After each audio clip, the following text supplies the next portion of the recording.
you need to go to spatial analysis tool, and there is a map algebra. In that there is a raster calculator is there. So in the raster calculator, so how we can able to calculate this? So we need to addition of all these 5 files and divide by 5. Okay, so we need to add bracket here.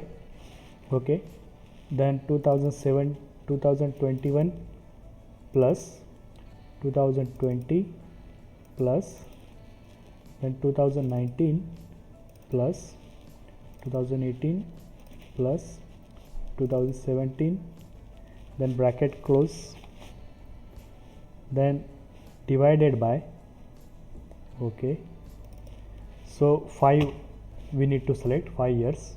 Okay,